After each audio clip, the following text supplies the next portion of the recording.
અને હું ઘણી વાર કહું કે બિના આમંત્રણ જ્યારે કોઈ સાધુ બ્રાહ્મણ તમારા ઘરે આવી જાય ને ત્યારે સમજી લેવાનું કે હવે આપણા ભાગ્યના દરવાજા ઉઘડવાના થયા છે.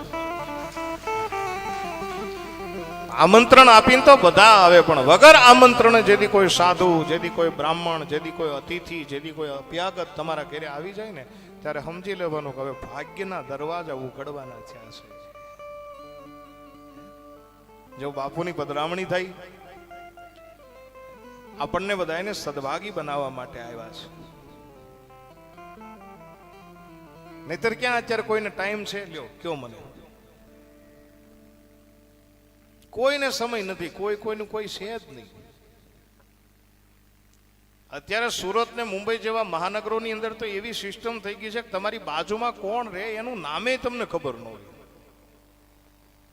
અને અત્યારે કોઈને સમય જ, ટાઈમ જ નથી લ્યો. અને મુંબઈમાં તો ટ્રાફિક એટલી. કોણ છે મુંબઈ વાળા? આમાંથી મુંબઈથી કોણ આવ્યું છે? આંગળી ઊંચી કરો જોઈએ. જય હો રમેશભાઈ, હા કેશવભાઈ, અમારી વર્ષાબેન, કમળાબેન, જય હો અમારે કાકા, આ બધા મુંબઈથી આવ્યા છે.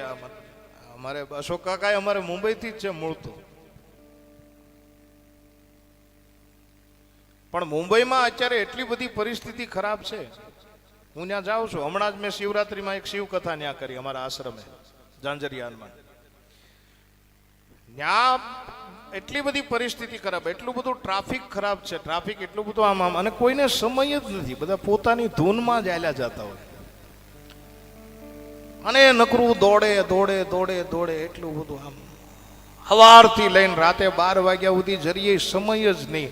અને એ હાથમાં થેલા હોય ને બેગ હોય ને એ બધા લઈને થાંભલા અરે ભટકાય તો કે સોરી.